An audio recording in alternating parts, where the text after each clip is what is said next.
importante de radiodifusión en los últimos años de radio. En comunicación directa con el pueblo de México, estamos presentando Línea en Alta Tensión, primera emisión. El programa del pueblo y para el pueblo. La verdad nos acompaña. El periodismo está con nosotros. Esta es la radio con poder, con el poder verdadero de la radio y el periodismo en México. Bienvenidos a Línea en Alta Tensión, primera emisión. Todas las noticias, todo el tiempo. Síguenos. Muy buenas tardes, como todos los días de lunes a viernes, me da mucho gusto que nos acompañe en la primera emisión de Línea en Alta Tensión para abrir la barra vespertina informativa de Super Estéreo Milet y compartir con usted lo más relevante de la información de las últimas horas del Estado de México, del país y del mundo. Y como todos los días tendremos noticias, análisis, reportajes, opinión, información para usted y esto es parte de lo que tendremos en unos instantes. Son 12, no 16, los muertos. Este es el saldo oficial de enfrentamiento entre bandas del crimen organizado, entre los tlacos y la familia michoacana, en la Sierra de San Miguel Totolapan, Guerrero, en la Costa Grande. Pese a las lluvias de los últimos días, Cutzamala no pasa del 38% de su capacidad de almacenamiento, está en el peor nivel de los últimos 30 años. Municipios del Valle de México sancionan con hasta 10,000 pesos de multa y arrestos por más de 30 horas a quien desperdicie el agua. Espero también hagan lo mismo con la agricultura, el comercio y la industria. Carlos Navarrete, usted lo recuerda, quien fue el primer perredista en ser elegido presidente en el Senado de México, asegura que hubo un financiamiento proveniente del sueldo de los funcionarios públicos del ahora presidente López Obrador. Esto ya se sabía. Siempre los diputados, los senadores, los gobernadores de su sueldo aportaban una cantidad para las giras de López Obrador. Pero lo más grave es cuando le preguntan si también había sobres amarillos, dice Navarrete que no, que los sobres no eran suficientes para todo el dinero en efectivo que recibían y que se entregaba en baúles.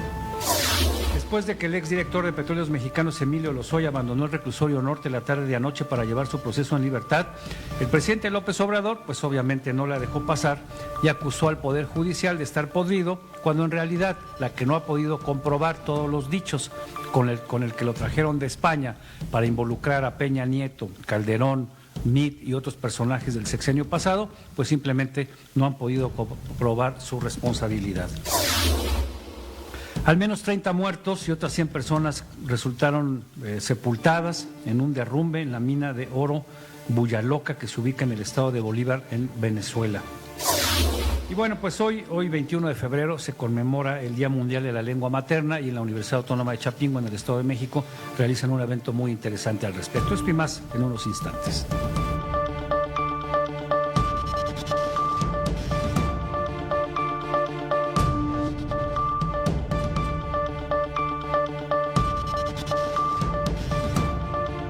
Bueno, mira, ayer justamente antes de concluir este espacio, se dio a conocer, lo comentamos con nuestro coordinador de información, que Emilio Lozoya finalmente, por la resolución de un tribunal colegiado, le habían cambiado una de las medidas cautelares, que es la prisión preventiva en su casa, la prisión domiciliaria, en lugar de estar en un penal. Esta era la última, la última causa, el último delito por el que podía estar encarcelado. En el tema de agronitrogenados, ya los jueces lo habían absuelto de pagar una indemnización porque esta ya la había pagado el dueño de Altos Hornos de México, el señor Ancira. En el tema de la delincuencia organizada o de una serie de beneficios a través de corruptelas, pues las ha ido librando. El otro tema era el que no había pagado unos impuestos, ya pagó más de 2 millones de impuestos. Entonces, por esta razón, este era el último tema en el que podía estar preso. Los jueces consideran que no se puede escapar, va a traer un brazalete electrónico que va a estar en 2 días más. Por lo pronto está siendo resguardado por una patrulla, por un grupo de elementos de la Guardia Nacional.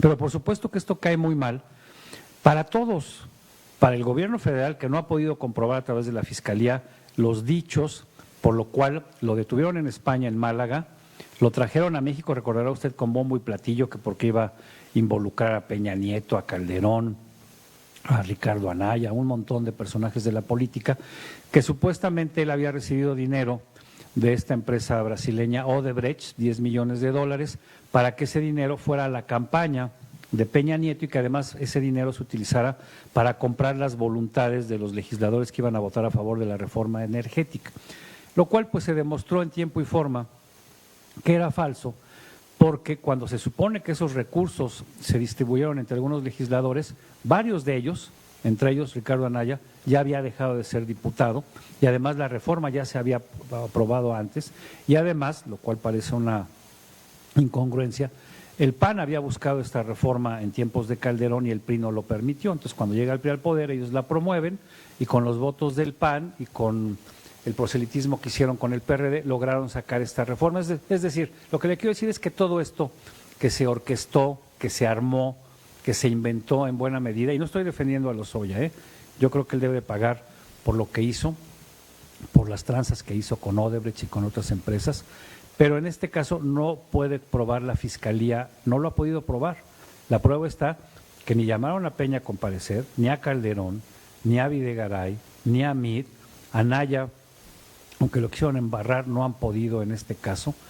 Y solo hay por ahí un ex senador, creo que el senador Lavalle, si mal no recuerdo, que está preso por esta situación, porque había un video en donde le habían llevado dinero, que tampoco se ha comprobado exactamente para qué fue, como el caso de Bejarano o del caso del ex esposo de Claudia Sheinbaum Imas cuando era delegado en Tlalpan, o el caso del otro exdelegado en Iztapalapa que era Ramón Sosa Montes. Bueno, todo esto ¿por qué? Porque el problema de fondo, desde mi punto de vista, no son los jueces, sigue siendo la Fiscalía General de la República que por inventar carpetas de investigación no puede sostener sus dichos y los jueces tienen que dejar libres a los presuntos delincuentes. La queja del presidente, pues yo creo que se equivoca de ventanilla, obviamente él lo sabe, estaba dirigida a la Fiscalía General de la República, pero la aprovecha muy bien porque él trae una campaña para desprestigiar a la Suprema Corte de Justicia, a los magistrados, a todo el Poder Judicial, para que la gente crea que es necesario que tenga que haber un cambio en el que estos sean votados supuestamente libremente por los ciudadanos. Vamos a escuchar lo que dijo Emilio. ¿Es el audio de Emilio Lozoya al respecto o es el audio del presidente? Vamos a escuchar al presidente. Fueron jueces del Poder Judicial los que decidieron que en vez de que esté en la cárcel el exdirector de Pemex, lleve su juicio en su casa solo con un brazalete, porque sostienen que no hay ningún riesgo de que escape, de que se fugue. La Fiscalía seguramente va a apelar, si es que lo puede hacer, pero es un asunto entre la Fiscalía y el Poder Judicial. Y la verdad, el Poder Judicial está podrido. Entonces el problema no son los jueces, no son los tribunales colegiados, el problema son las investigaciones que una y otra vez se le caen a la Fiscalía General de la República, en donde tienen un fiscal ya octogenario que por lo que se sabe ni trabaja, ni va todos los días a la oficina, ni está pendiente de muchos de los asuntos. Otro tema importante es el de Ayotzinapa, que no han podido con él, pese a todo el manoseo de la investigación y de los expedientes. Y precisamente la pregunta de hoy tiene que ver con la liberación de Emilio Lozoya. ¿Su liberación es debido a errores del gobierno o complicidad de los jueces? Juzgue usted y envíenos sus comentarios a nuestro WhatsApp 55 72 10 11 40, 55 72 10 11 40, de quién es la responsabilidad, del gobierno federal o de los jueces. Llámenos, envíenos sus mensajes de texto, también puede hacerlo a través de mensajes de audio. Vamos al tema de la crisis de la sequía, de la falta de lluvias, de la tala clandestina, tala en la que, por cierto, lo hemos dicho, están detrás los grupos delincuenciales en el Estado de México, en Michoacán y en Jalisco, ya sea para cultivar aguacate, limón, para desarrollar simplemente condominios o zonas urbanas, o simplemente para vender la madera. Pero la tala clandestina está en buena medida relacionada con la delincuencia organizada. Llovió en los últimos días y esto sirvió para que el Cutzamala se mantenga, no es que subiera su nivel, porque algunos pues piensan que Tlaloc hizo el milagro y llovió mucho. Pues no, Tlaloc no hizo ningún milagro, llovió algo y el Cutzamala está apenas al 38%, la mitad de lo que debería de tener en los años últimos en promedio. Vamos con el reporte que preparó Renata Escobar. Después de las fuertes lluvias registradas el pasado fin de semana, la Comisión Nacional del Agua informó que las presas del sistema Cutzamala se recuperaron, además de que la sequía extrema que enfrentó a México disminuyó. La Conagua explicó en un comunicado que gracias a las lluvias generadas por los frentes fríos del 31 de enero al 15 de febrero, el nivel de llenado de las 210 principales presas de México, que en conjunto tienen la capacidad de almacenar 92% del agua del país, se mantienen en 50% al 19 de febrero de 2024. Es decir, en los 7 días más recientes, el volumen de agua total pasó de 63.759 millones de metros cúbicos a 63.113 millones de metros cúbicos. En el caso de las dos presas de almacenamiento del sistema Cutzamala, El Bosque y Villa Victoria, registraron una ligera recuperación en su nivel de llenado, también derivado de las lluvias registradas en días recientes. En la presa, El Bosque pasó del 58.7% de su nivel de llenado a 58.9%. En Villa Victoria subió del 30.2%, reportando el martes anterior a 30.5%. Valle de Bravo se encuentra en 32%. Esto quiere decir que el nivel de llenado en conjunto de las presas El Bosque, Valle de Bravo y Villa Victoria se encuentran a un 38.6%. Informó para Noticias Milet, Renata Escobar. Así es que no se vaya con la finta de que ya se resolvió el problema. Cutzamala sigue al 38%, un nivel muy, muy bajo comparado con años anteriores. Y mientras no haya una recuperación del acuífero en general y mientras le sigamos sacando las mismas cantidades de agua, pues la situación en lugar de mejorar va a seguir empeorando. Y mira, y en Hidalgo la situación está también crítica. De acuerdo a la Comisión Nacional del Agua, los 84 municipios de Hidalgo se mantienen en sequía, todos los municipios de Hidalgo. Todo el territorio estatal presenta este fenómeno que va de moderado a extremo. Y pese a ello, el presidente, ya sabe que está proponiendo, como siempre, una serie de ocurrencias, está proponiendo que se traiga agua para la Ciudad de México desde pozos profundos que se encuentran en Hidalgo, cuando Hidalgo está teniendo serios problemas y también ha tenido problemas con su vecino Querétaro, precisamente por la disponibilidad de agua. Nancy Flores. Al segundo mes del 2024, Hidalgo se mantiene como un estado seco de acuerdo con el corte a la mitad de febrero del monitor de sequía de la Comisión Nacional del Agua, Conagua. Los 84 municipios presentan este fenómeno por falta de lluvias. De enero a la fecha actual, 3 municipios salieron de la clasificación de anormalmente seco para sumarse a los otros 4 tipos. Mientras en enero había 15 alcaldías con sequía moderada, disminuyó a 11, según la base de datos y comparativa de los reportes oficiales de la dependencia federal. Al 15 de enero estaban en sequía severa 23 municipios, ahora hay 7 más. En sequía extrema enlistaron 31, hoy son 26, y en sequía excepcional de 12 pasaron a 17. Alfajayucan, Atlapexco, Cardonal, Champantongo, Chilcuautla, El Oxochitlán, Huautla, Huichapan, Ixmiquilpan, Jaltocan, Mixtitlán, Mixquiahuala, Nopala, Progreso, San Salvador, Santiago de Anaya, Tasquillo, Tecozautla, Tepetitlán, Tezontepec de Aldama, Tianguistengo, Tula, Xochiatipan, Xochicoatlán, Yahuilaca y Zacualtipan se ubican en sequía extrema.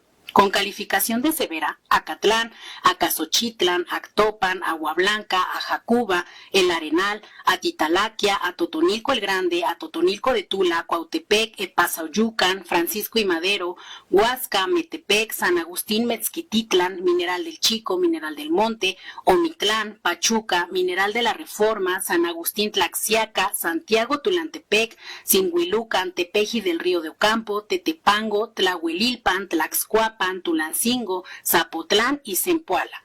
Informó para Línea en Alta Tensión de Noticias Milet, Nancy Flores. Vamos a hacer una pausa, vamos a regresar con el tema del agua, pero por lo pronto le repetimos la pregunta del día de hoy. ¿La liberación de Emilio Lozoya, el extitular de Petróleos Mexicanos, es debido a errores del gobierno o complicidad de los jueces? Envíenos sus mensajes de audio y de texto a nuestra línea de WhatsApp al 55 72 10 11 40. El Popo sigue activo, le vamos a decir en qué color del semáforo se encuentra la alerta. No se vaya.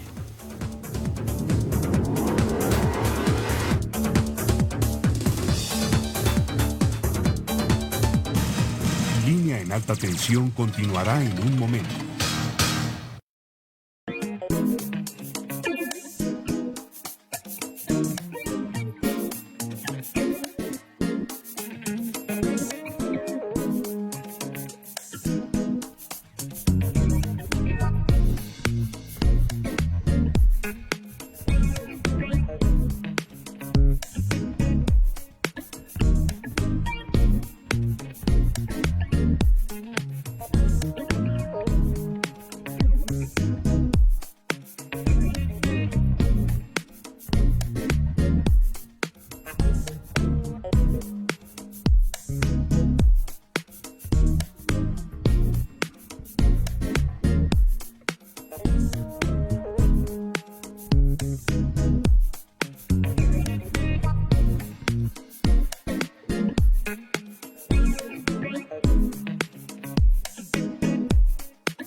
José Luis Arévalo, línea en alta tensión, tercera emisión.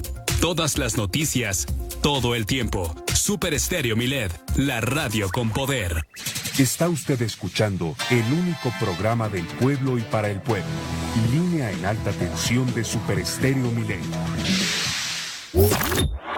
La efeméride del día. ¿Qué pasó en el mundo un día como hoy?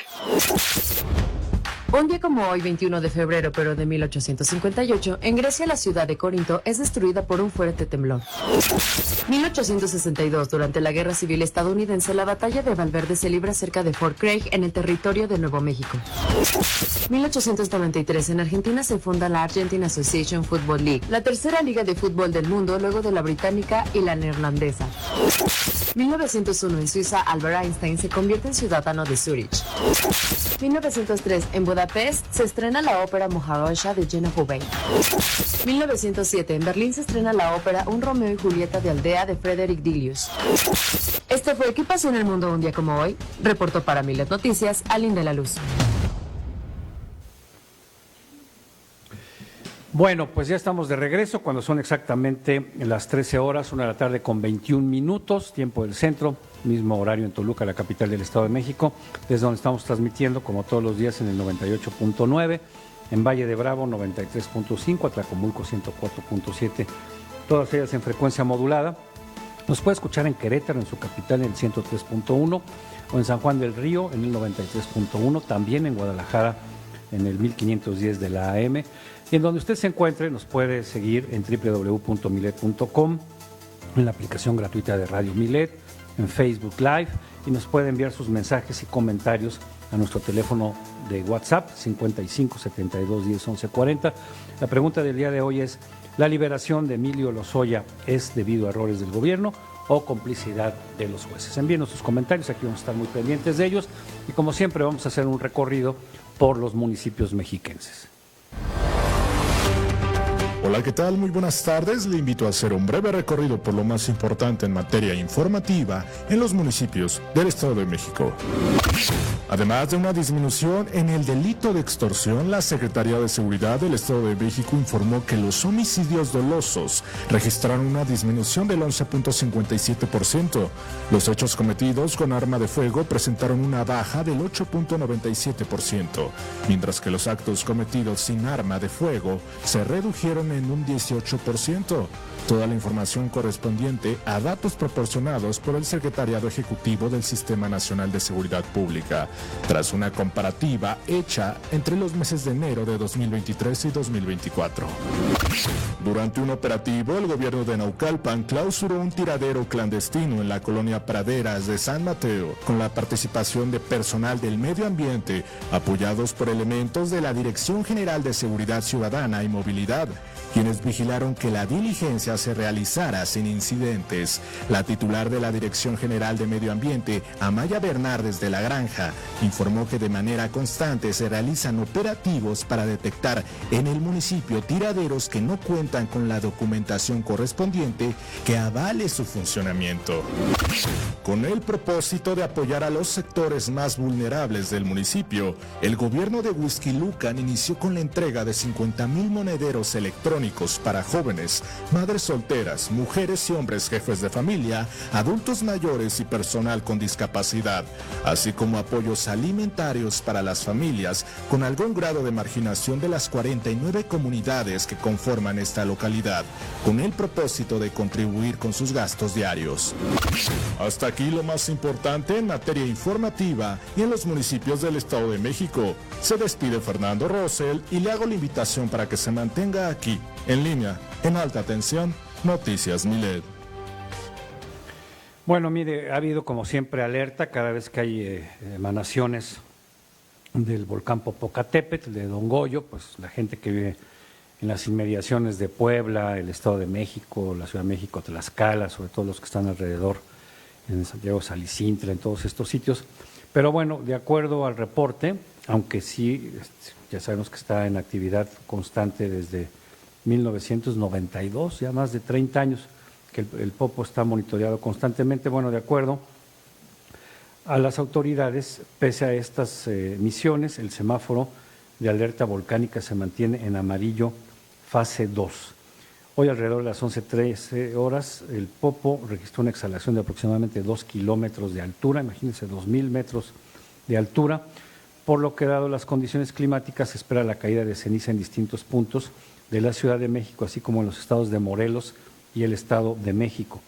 Tras ello, las autoridades exhortaron a no ascender al coloso y respetar el radio de seguridad de 12 kilómetros, ya que durante las últimas horas ha presentado 27 exhalaciones y prácticamente, imagínense, 939 minutos, estamos hablando de cerca de 13 horas de tremor y de microsismos que se sienten ahí en la zona. Así es que, bueno, pese a las exhalaciones, se mantiene la alerta amarilla con el Popocatépetl. De regreso al tema del agua, y me parece muy bien que lo hagan, varios municipios están imponiendo sanciones más estrictas a quien desperdicie el agua. En algunos casos las multas superan los 10,000 pesos e incluyen arrestos hasta por más de 30 horas. Beatriz Espinosa, dinos en qué municipios se están aplicando estas medidas. Como resultado de la presente crisis hídrica, varios municipios del Valle de México que son abastecidos por el sistema Cutzamala exhortaron a la población a preservar y a utilizar adecuadamente el líquido, ya que optaron por imponer sanciones económicas y arrestos a quienes sean sorprendidos desperdiciando agua. Debido a que las presas del sistema Cutzamala se encuentran en un 50% de almacenaje, algunos municipios endurecieron las multas por el desperdicio de agua, con sanciones que van desde los 4,000 hasta los 10,000 pesos, así como arrestos de más de 30 horas. Las sanciones varían entre municipios: Ecatepec, 4,885 hasta los 5,428 pesos. Trabajo comunitario o hasta 24 a 36 horas de arresto inconmutable. En Tecámac, desde los 542 hasta los 5,428 pesos o trabajo comunitario por 36 horas. En Naucalpan, de 5,000 hasta 10,857 pesos. Además, se detendrá a infractores hasta por 36 horas. En Huixquilucan, de 2,171 a 4,432 pesos o arresto de 12 a 18 horas. En Atizapán de Zaragoza, de 6,514 a 10,857 pesos o arresto de 24 a 36 horas. En Tlalnepantla, de 2,171 a 5,428 pesos. Información, Noticias Milet, Beatriz Espinosa. Qué bueno que lo hagan. Un exhorto a la Procuraduría Federal de Protección al Ambiente, que tiene muy poco personal, lo entendemos por el recorte presupuestal, porque tienen que incrementar las auditorías, el monitoreo, la supervisión de las industrias. En el Estado de México hay varios corredores industriales, muchos de ellos tienen concesiones de pozos de agua.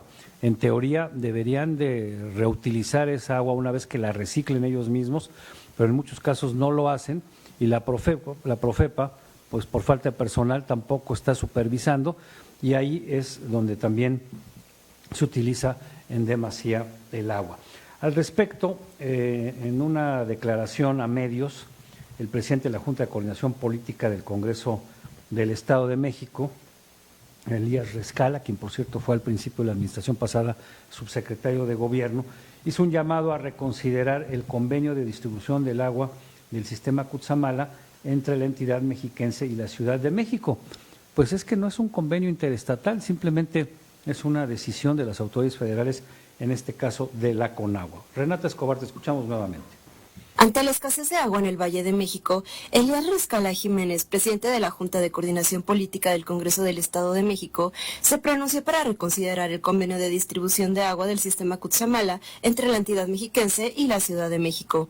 En declaraciones a los medios de comunicación, el diputado priista señaló que, de acuerdo con el jefe de gobierno de la Ciudad de México, Martí Batres, la escasez hídrica es un tema político, entonces, pues vamos resolviendo. Resaltó que el agua de Cutzamala es el las cuencas mexiquenses y es la que llega a la capital del país, y existe un convenio que sí es político, que el Estado de México como mexiquenses deberíamos reconsiderar para ver cuánto nos toca a los mexiquenses y cuánto a la Ciudad de México. Rescala Jiménez sostuvo que el convenio debe encontrar ese equilibrio con la Ciudad de México y encontrar el punto medio para dotar de agua a ambas entidades. Expuso que la sequía es un problema muy grave, pues la cuenca de Cutzamala nace desde Michoacán y desde ahí se viene drenando. Desde ahí vienen las mermas por las cosechas. Fundamentalmente, hoy se cosecha más aguacate, fresa y requiere mucha más agua y cada día nos llega menos. Informó para Noticias Milet, Renata Escobar. Y le decía a usted que el Popo lleva ya más de 13 horas de exhalaciones, de tremores, de microsismos, y bueno, pues la fumarola alcanza los 2,000 metros, poco más de 2 kilómetros. Aquí lo vamos a ver en estos momentos en nuestras pantallas. Y mire, más allá de lo riesgoso que puede ser para las comunidades, pues no deja de ser un espectáculo. Es un espectáculo de la naturaleza que vale apreciar como tal, porque pues finalmente es algo, insisto, es algo natural. Obviamente hay vulnerabilidad porque desafortunadamente los estados de Morelos, de Puebla, del Estado de México, permiten que haya comunidades que estén asentadas en sus faldas, en una zona complicada, y que por cierto las rutas de escape no están lo mejor que debieran, ni los sistemas de prevención, ni de comunicación, ni de evacuación. Así es que, ¿qué hace don Goyo? Bueno, pues él está activo, él está en lo suyo, pero de alguna forma nos recuerda que tenemos que estar alertas y que tenemos que tener al 100 todos estos mecanismos de prevención y de evacuación, porque pues los volcanes no tienen palabra de honor, y así como tiene esta actividad, pues en cualquier momento, lo venimos esperando ya desde hace más de 30 años, podría tener una erupción considerable. Mire, en las afueras del Hospital del Niño en Toluca se encuentran varios enfermos, varios menores que están ahí pese a las inclemencias del tiempo. O no los atienden, o no los quieren atender, o no hay capacidad para hacerlo. Ahí también se encuentra mi compañero Joel Morales Bravo con el reporte. Joel, muy buenas tardes, cuéntanos cuál es la situación. ¿Qué tal? Qué gusto saludarte, Miguel, a ti, a todo el auditorio. Fíjate que todos los días afuera de las instalaciones del Hospital del Niño, en la capital mexiquense, se pueden observar a decenas de personas que esperan buenas noticias de sus pacientes que son atendidos en el nosocomio, que pasan el día y la noche entera pasando hambre y ahora mucho frío. Tal es el caso de Marcelina Morales Sánchez, que tiene a su pequeña nieta por afectaciones de falta de potasio. Ella así lo refirió. Ay, pues mal, aquí pasándola muy mal con el frío muy mal, pero aquí estamos. ¿Cuántas noches llevan ya? Desde el viernes en la noche. No, les pegó la mera nevada. Sí. Vemos que viene como cebolla con varias capas de ropa. A ver, platime, ¿como cuántos trae? Yo traigo como 3, 4 encimados. Pues sí, porque se siente mucho frío aquí. Entonces, y aparte su cobija. Aparte cobija, miren, pues sí. Me digo, porque se siente muchísimo frío aquí. Muchísimo frío, pero pues así nos las tenemos que aguantar aquí. Dijo estar muy contenta por el buen servicio que les han brindado en el hospital. Pero no todo es malo, también hay gente de buen corazón que llega con bebidas y alimentos para regalar a los familiares de los pacientes. Areli es quien comparte ayuda y esto fue lo que dijo.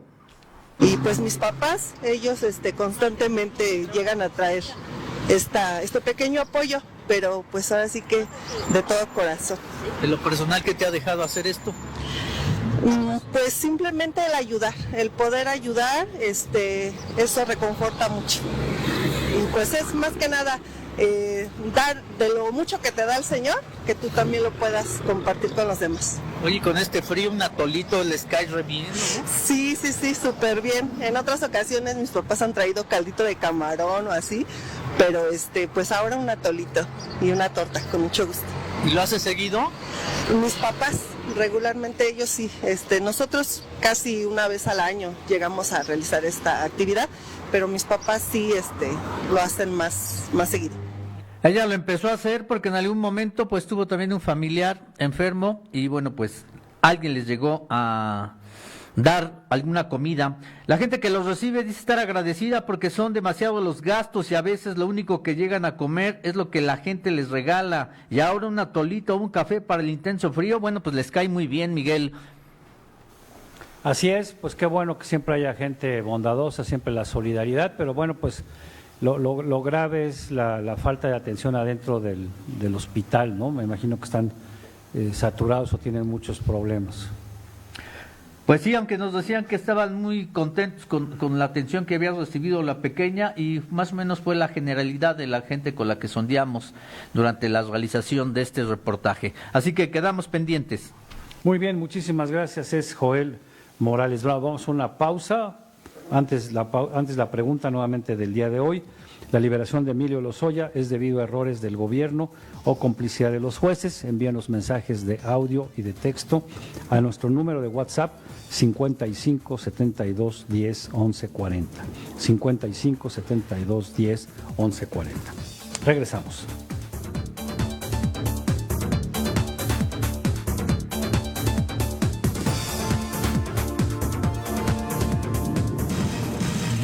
alta tensión continuará en un momento.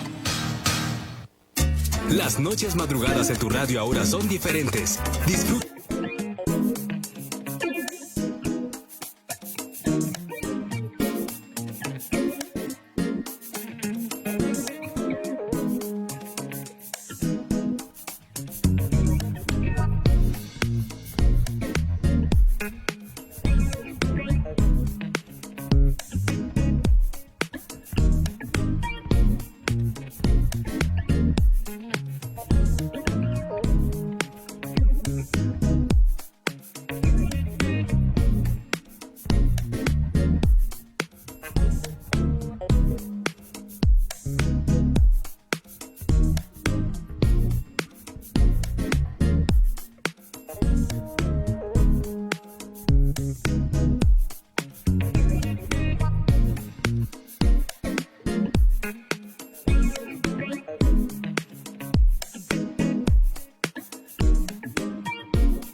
Programa del pueblo y para el pueblo.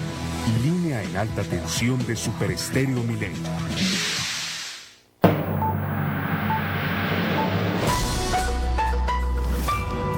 Hola, ¿qué tal? Qué gusto saludarles. Soy Cristian Valdés. Le invito a que hagamos un recorrido por los periódicos de Grupo Milet México.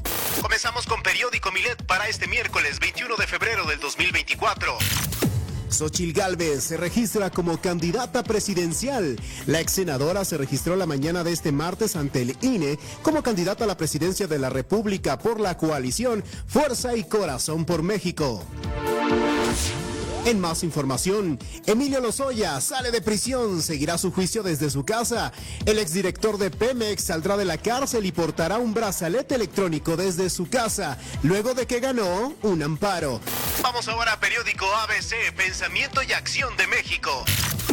La gobernadora del Estado de México, Delfina Gómez, entrega Mujeres con Bienestar. Además, se repartió ayuda de la canasta alimentaria, esquema que es universal para mujeres de 55 a 64 años de edad. En los deportes, acciones del Club América se disparan el 80% en su debut en BMW. El detalle de esta y más información en nuestros periódicos, Periódico Milet, Periódico ABC. Búsquenos ya en www.milet.com. Informó para Noticias Milet, Cristian Valdés. Bien, ya estamos de regreso. Recuerda que nos puede escuchar en Facebook Live, en Toluca en el 98.9. en www.milet.com y en la aplicación gratuita de Radio Milet que puede descargar de las tiendas virtuales. Mira, hay un tema que también ha ido avanzando en algunos municipios del Estado de México y es el robo de autopartes. Uno de ellos es Atizapán de Zaragoza. Alín de la Cruz tiene el dato. Vecinos de los fraccionamientos Las Alamedas y Jardines de Atizapán en Atizapán de Zaragoza difundieron evidencias del robo cotidiano de autopartes que sufren y aseguraron que ninguna autoridad ha actuado para impedir los robos. Esto pese a que se ha detectado los horarios en que ocurren los hechos. Afirmaron que en las calles principales como Paseo de las Alamedas, de las Palomas, Flamingos y Avenida del Pavo Real, los delincuentes sustraen las piezas incluso del interior de los vehículos aunque cuenten con alarmas preventivas. Explicaron que la banda de ladrones de autopartes abrió el cofre de un vehículo Chevrolet y sustrajeron la computadora y la batería con todo y arnés durante la madrugada. Asimismo, dejaron una camioneta Nissan en Tabiques, a la cual le habrían robado 3 veces los espejos en 2 meses. Los vecinos de Jardines de Atizapán apuntan que la falta de luminarias en la zona que se ha solicitado, así como la poda de árboles que oscurecen el área y dificultan la visibilidad, es propicio para que la delincuencia se robe hasta los vehículos estacionados en la vía pública. Uno de los vecinos afectados informó que en 3 meses levantó 6 denuncias y aseguró que los daños patrimoniales que ha sufrido ascienden a más de 100,000 pesos, solo por el pago de deducibles y autopartes. Hasta aquí la información. Reportó para Milet Noticias, Alín de la Luz. Mira, ayer empezaron a circular en redes y después varios medios también los transmitieron, un video verdaderamente brutal en donde se ve cómo estos sujetos que pertenecen al grupo de los Tlacos emboscaron a un comando de la familia michoacana en un sitio en el que se disputan precisamente el control. Esto es en Totoloapan, en la Costa Grande de Guerrero, una zona de difícil acceso y a la que pues ya llegó como siempre muy tarde la autoridad tanto estatal y pues los militares bien gracias, la Guardia Nacional bien gracias. Y estos sujetos que cada vez están en un estado mayor de descomposición mental, no solo los mataron, sino que después les rociaron gasolina y los incineraron. Y grabaron un video precisamente para enviárselos a sus contrincantes, diciéndoles que pues, eran unos tales por cuales, que no servían para nada y que así les iba a ir cada vez que les enviaran a algunos sujetos para confrontarlos.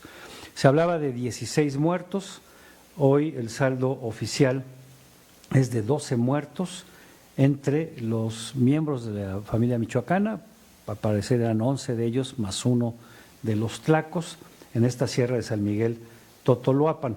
Al respecto, el presidente habló sobre lo que sucedió ayer. Se presume, falta tener toda la información, que fue un enfrentamiento entre bandas de la delincuencia, hasta ahora comprobados 12 muertos, sí, esto de acuerdo al reporte de las 11 de la noche, ya estando elementos de la Guardia Nacional en el sitio. Sí, pero no tenemos más información. Vamos a dar a conocer en el transcurso del día lo que realmente sucedió. Y como siempre, el presidente, y en esto tiene razón, dice que esto viene de tiempo atrás, efectivamente, pero en su campaña recordemos que él ofreció paz, tranquilidad, y pues la única paz que ha llegado en estas regiones es la paz de los sepulcros, porque cada día hay más muertos ante la poca participación del gobierno, porque el propio presidente lo ha dicho, tienen prohibido a las Fuerzas Armadas confrontar y, si es necesario, enfrentar de manera armada a estos sujetos, cuando precisamente la Constitución le da al gobierno federal la autonomía y la capacidad de ejercer la fuerza pública en todas sus formas para garantizar la seguridad de los ciudadanos. Mira, ayer corrió como pólvora un video de Carlos Navarrete, fundador del PRD, gente muy cercana en su momento a los Chuchos, a Jesús Ortega, a Jesús Zambrano, llegó a ser senador, incluso presidió la mesa del Senado, la presidencia de la mesa. Lo recuerdo muy bien cuando vino el presidente Barack Obama, a él le tocó estar con él y recibirlo en un evento en el Museo de Antropología. Ellos arroparon durante mucho tiempo a López Obrador durante 2 campañas. Lo arroparon de muchas formas, no solo internamente en el partido, políticamente hacia afuera, en sus campañas políticas a la presidencia, hasta que AMLO, pues como diríamos los clásicos, se chupó al PRD, ¿no? Se chupó los recursos, y cuando supo que ya no lo iban a apoyar, porque además había muchos problemas internos por la división de las tribus, se salió, y es cuando funda Morena y se lleva buena parte del PRD, a muchos priistas, a algunos PRDistas. Bueno, ayer Carlos Navarrete, exsenador, exfundador del PRD, dio unas declaraciones muy fuertes en donde primero justifica por qué los funcionarios públicos o legisladores del PRD aportaban parte de sus dietas, parte de sus sueldos para financiar el movimiento de López Obrador, porque lo creían en él, pensaban que era una buena persona, una gente muy humanista, una gente que siempre llevaba la bandera de los pobres. Pero después las cosas cambiaron, dice Navarrete, a raíz de que llegó a la presidencia y se volvió un presidente autoritario, pero sobre todo habló de las cantidades de dinero incontables que recibía López Obrador durante muchos años. Aquí lo escuchamos. ¿De dónde salen los recursos? Como creíamos que el proyecto era bueno para México y pensábamos que López Obrador podría ser en el futuro un buen presidente de la República, no solamente le entregábamos parte de nuestra dieta, es decir, de nuestro salario. Cada uno recortábamos 10% de nuestro salario mensualmente, se lo entregábamos a Andrés Manuel. Entonces hubo muchos sobres amarillos que no se contabilizaron como debieron de haberse contabilizado. Pues fíjate que no, porque los sobres amarillos no cabían las cantidades que recibían, eran maletas. ¿En serio? Sí, claro. Tú no vas a meter 2, 3, 5, 10 millones de pesos en un sobre amarillo. No, pues no. Los billetes maletas. No. Entonces, a ver, muchos me dicen, ¿por qué lo hicieron? Porque creíamos en el proyecto, porque creíamos en el... Y aquí no se trata de un hashtag ni de una publicación periódica de Tim Golden, de algún medio extranjero o nacional. Y esto, mire, además no es nuevo, esto se sabía desde siempre. Quizá lo novedoso es decir que las aportaciones llegaban en tal cantidad que no cabían en sobres, se las tenían que llevar en bolsas, en maletas, en baúles. Y aquí lo grave es conocer el origen de esas aportaciones, de dónde venían, porque los que recibían un sueldo en el Senado, en la Cámara de Diputados, en los gobiernos locales, pues se sabía que ese dinero se iba a una cuenta, pero aquí estamos hablando de dinero en efectivo, y todo esto le suma a esta nueva investigación que hace el portal Latinus sobre el clan, en donde cada vez van aumentando el número de familiares directos de López Obrador. Ahora también están involucrados los primos hermanos de sus hijos por parte de su esposa, que también ya son ricos empresarios que han hecho negocios con el principal operador de este grupo, Amílcar, muy amigo de los López Beltrán, y que han hecho negocios con el Tren Maya, con los medicamentos en varias entidades, con Dos Bocas, y todos son proveedores. Y dice el presidente que en este sexenio no iba a haber amiguismo, cuatismo, corrupción. Sí la hay, pero además hay otra cosa, que se llama impunidad, porque hasta hoy no ha pasado absolutamente nada al respecto. Vamos a escuchar el comentario de nuestro colaborador en este espacio, Marcos Aguilar, vocero nacional del Partido Acción Nacional, con respecto a lo que pasó el domingo anterior durante esta marcha ciudadana. El actual presidente de México ha perdido el control del discurso.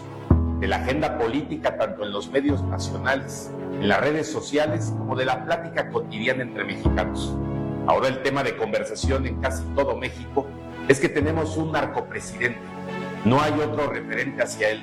Una clara muestra de esto fue que el pasado domingo, con el Zócalo lleno, 700,000 personas gritaron narcopresidente una y otra vez.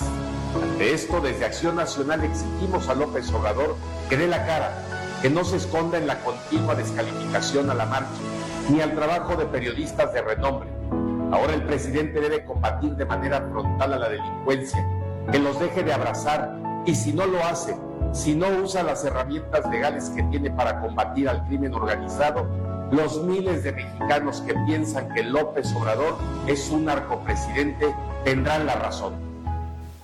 Bueno, pues es lo que dice Carlos Aguilar. Vamos rápidamente al tema de las campañas. Mire, se ha hecho viral, seguramente usted ya lo vio, un video de Xóchitl Gálvez en uno de sus eventos, no sé si fue antes o después de que rinde protesta ya como candidata de la oposición a la presidencia de la República, pero en el video se aprecia claramente cómo se saca un chicle y lo pega debajo de la silla. Yo creo que todos lo hemos hecho alguna vez, pero está muy mal que lo haga una candidata cuando hay medios, cuando hay audiencia y cuando hoy todo queda registrado, porque bueno, pues se la acabaron en las redes, ¿no? Y que ojalá se haya llevado a su chicle y que cómo era posible y demás. Bueno, pues precisamente Xóchitl Gálvez, ahora ya en su registro como candidata presidencial en la sede del INE, le pidió a López Obrador que se convierta en lo que debe ser o debiera ser un jefe de Estado y no en un jefe de campaña, y que saque las manos de la elección, que yo diría que es la versión moderna del ya cállate chachalaca que le endilgó López Obrador a Fox en el 2006. Señor presidente, le recuerdo que usted ya no estará en la boleta electoral. Si usted es un demócrata, usted debe estar preparado para su derrota.